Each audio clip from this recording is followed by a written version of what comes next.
고린도전서 6장. 그리고 여러분이 서로를 세상 법정으로 끌고 간다고 하는데 어떻게 그럴 수 있습니까? 여러분이 부당한 취급을 받았다고 생각하여 그리스도인의 가족인 교회 안에서 그 문제를 해결하지 않고 하나님의 방식을 전혀 모르는 세상 법정으로 앞장서 가다니 그것이 말이 됩니까? 이 세상이 예수를 따르는 성도들로 이루어진 법정 앞에 서게 될 날이 다가오고 있습니다. 장차 여러분이 이 세상 운명을 판결하게 되어 있다면 이처럼 사소한 일은 직접 판결하는 것이 바람직하지 않겠습니까? 우리는 장차 천사들까지 심판하게 될 테니 말입니다. 여러분이 이 일상적인 사건들을 판결하지 못할 이유가 무엇이겠습니까? 이처럼 불화와 부당한 일이 일어날 때 어째서 여러분은 다른 면에 있어서는 신뢰하지 않는 세상 사람들에게 그 일을 맡겨 판결을 받으려고 합니까? 내가 이토록 냉정하게 말하는 것은 여러분이 벌이고 있는 일이 얼마나 어리석은지 일깨우려는 것입니다. 불화와 다툼이 일어날 때 여러분 가운데 그 일을 공정하게 판결할 만큼 분별 있는 사람이 하나도 없다는 것이 가능한 일입니까? 믿을 수 없는 일입니다. 여러분이 하나님을 전혀 믿지 않는 사람들 앞으로 서로를 끌고 가다니요. 정의의 하나님을 믿지 않는 그들이 어찌 정의로운 판결을 내리겠습니까? 이런 법정 다툼은 여러분의 공동체의 흉한 오점이 되고 말 것입니다. 차라리 부당한 취급을 받더라도 그냥 받아들이고 잊어버리는 편이 더 낫지 않겠습니까? 지금 여러분이 벌이고 있는 일은 더 많은 부당행위와 불의가 일어나도록 기름을 끼얹는 격입니다. 여러분의 영적 공동체에 속한 가족들에게 더 많은 상처를 안겨줄 뿐입니다. 여러분은 이것이 살 길이 아니라는 것을 알지 못합니까? 하나님께 마음을 두지 않는 불의한 자들은 그분의 나라에 들어가지 못할 것입니다. 서로를 이용하고 악용하는 자들, 성을 이용하고 오용하는 자들, 땅을 이용해 먹으면서 땅과 거기에 있는 모든 것을 착취하고 남용하는 자들은 하나님 나라의 시민이 될 자격이 없습니다. 여러분 가운데 상당수는 내가 무엇을 두고 말하는지 경험으로 알 것입니다. 얼마 전까지만 해도 여러분이 그렇게 살았으니 말입니다. 그러나 그 이후로 여러분은 우리 주님이시며 메시아이신 예수와 우리 안에 계신 하나님 곧 성령으로 말미암아 깨끗해졌고 새 출발을 하게 되었습니다. 법적으로 문제가 없다고 해서 영적으로 적합한 것은 아닙니다. 만일 내가 해도 된다고 생각한 것을 무엇이나 하고 돌아다녔다면 나는 변덕의 노예가 되고 말았을 것입니다. 처음에는 살기 위해 먹지만 나중에는 먹기 위해 산다는 옛 격언을 아시지요? 어찌 보면 몸은 덧없는 것이라는 말이 타당한 것처럼 들립니다. 그렇다고 해서 여러분의 몸을 음식으로 가득 채우거나 여러분의 몸을 섹스에 내맡기는 것이 정당화되는 것이 아닙니다. 주님께서 몸으로 여러분을 영화롭게 하시니 여러분도 자신의 몸으로 그분을 영화롭게 하십시오. 하나님께서는 주님의 몸을 무덤에서 일으켜 영화롭게 하셨습니다. 그분은 똑같은 부활의 능력으로 여러분의 몸을 대하실 것입니다. 그때까지 여러분의 몸이 주님의 몸과 똑같이 존귀하게 지어졌음을 기억하십시오. 여러분은 주님의 몸을 매운 굴로 끌고 갈 작정입니까? 나는 여러분이 그렇지 않기를 바랍니다.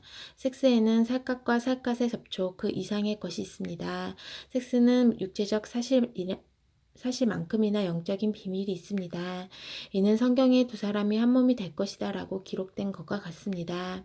영적으로 주님과 하나가 되려거든 헌신과 친밀함이 없는 섹스, 우리를 전보다 더 외롭게 하는 섹스, 결코 한 몸이 될 수 없는 섹스를 추구하지 마십시오. 성적인 죄는 다른 모든 죄와는 의미가 다릅니다. 성적인 죄는 우리의 몸의 거룩함을 더럽히는 죄입니다.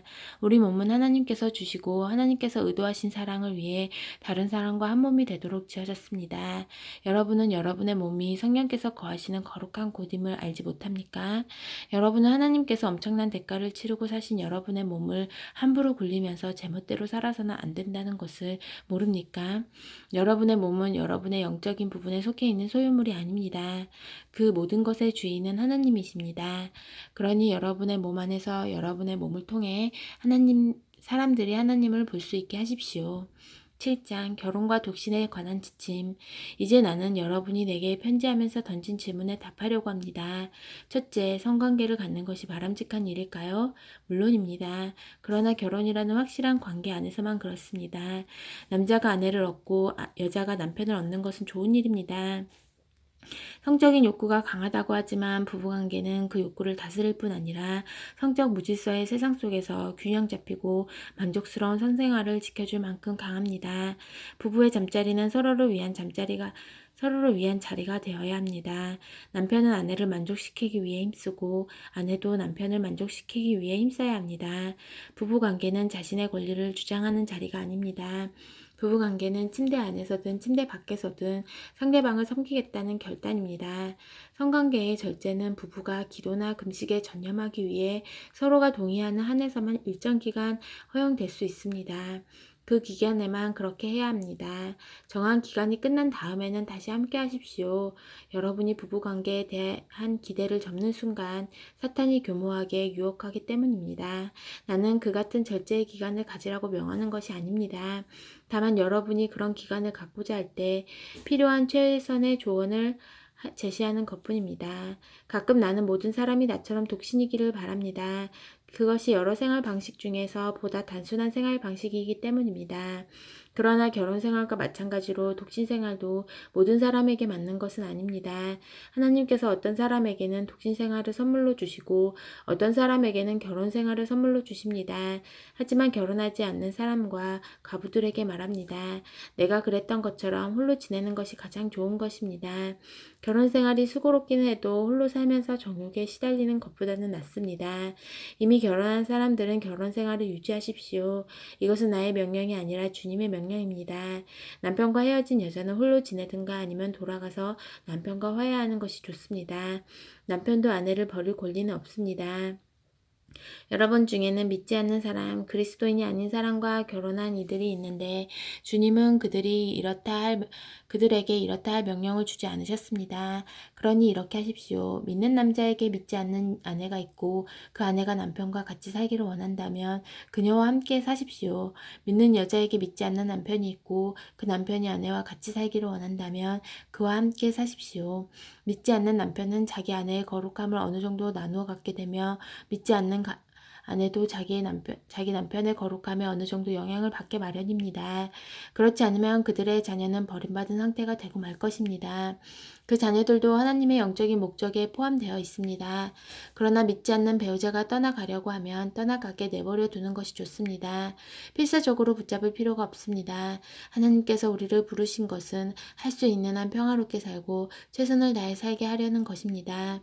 아내 여러분, 여러분이 이같이 함으로써 남편을 여러분과 하나님께로 돌아오게 하는지도 모릅니다. 남편 여러분, 여러분이 이렇게 함으로써 아내를 여러분과 하나님께로 돌아오게 하는지도 모릅니다.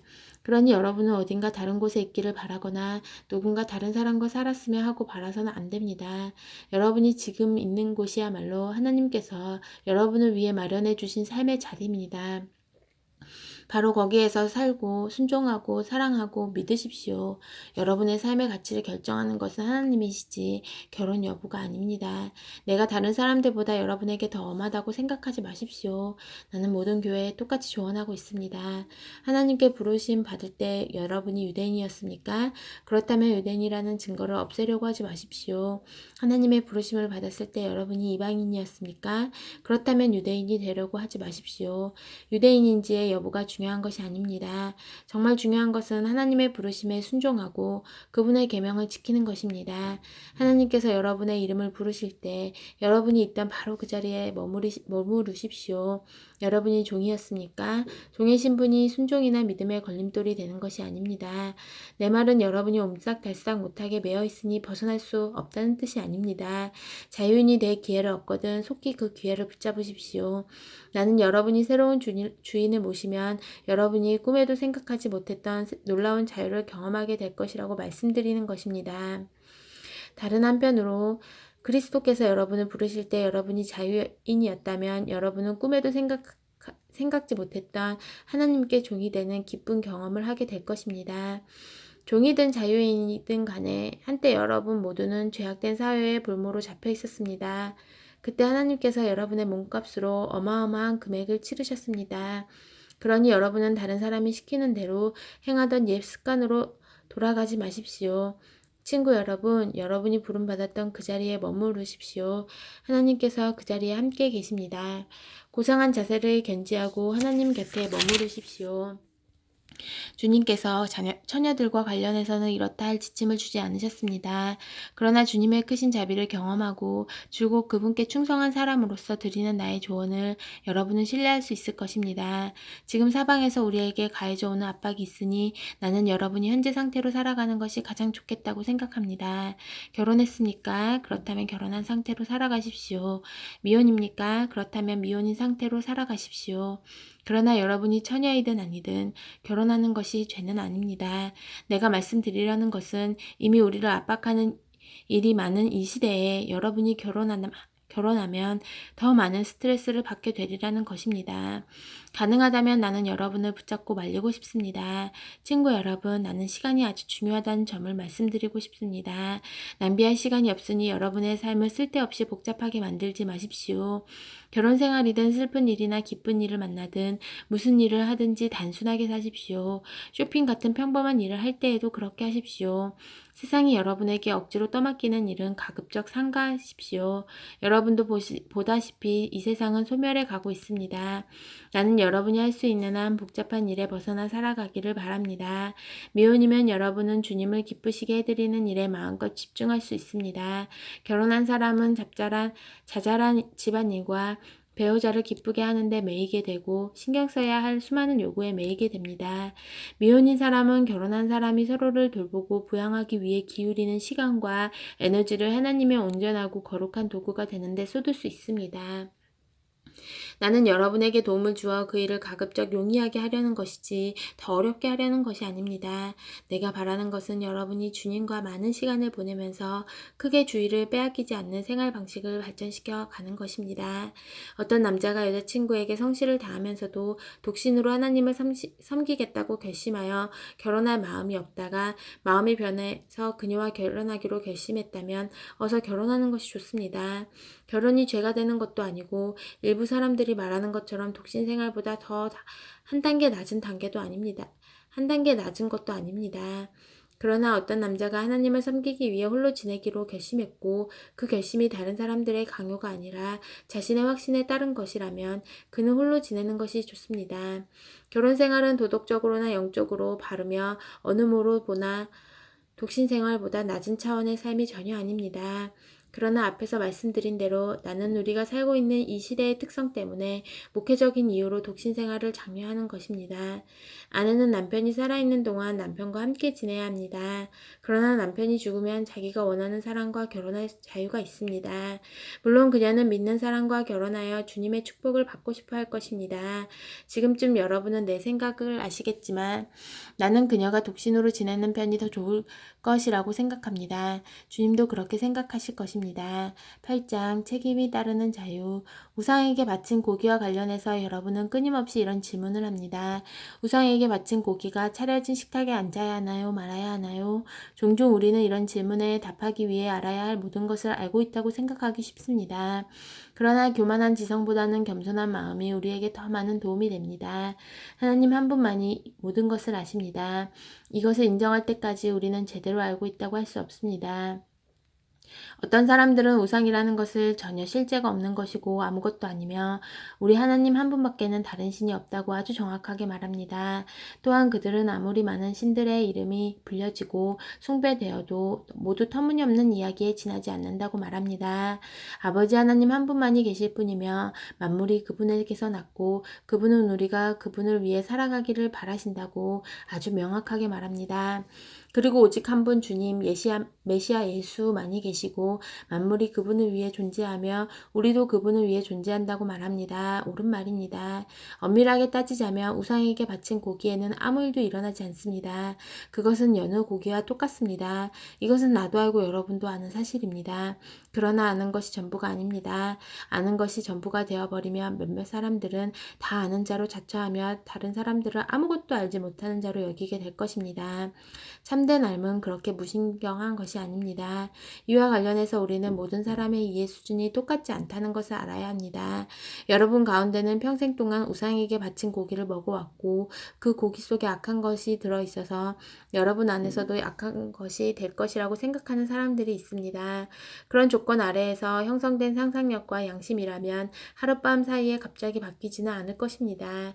그러나 다행히도 하나님께서는 먹는 음식으로 우리의 등급을 매기지 않으십니다. 우리가 그릇을 깨끗이 비운다고 칭찬받는 것도 아니고 다 먹지 못한다고 질책받는 것도 아닙니다. 그러나 하나님께서는 여러분이 자신의 자유를 부주의하게 행사한 나머지 아직 과거의 틀과 생각에서 자유롭지 못한 동료 신자들을 길에서 벗어나게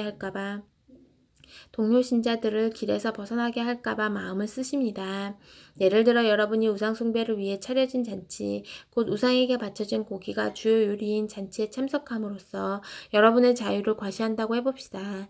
만일 그 문제로 고민하던 어떤 사람이 평소에 여러분을 지적이고 성숙한 사람으로 여겼는데 그 잔치에 여러분이 참석하는 모습을 본다면 커다란 위험이 되지 않겠습니까?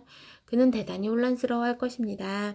어쩌면 그는 자기 양심이 하는 말이 틀렸다고 생각하며 불안해할지도 모릅니다.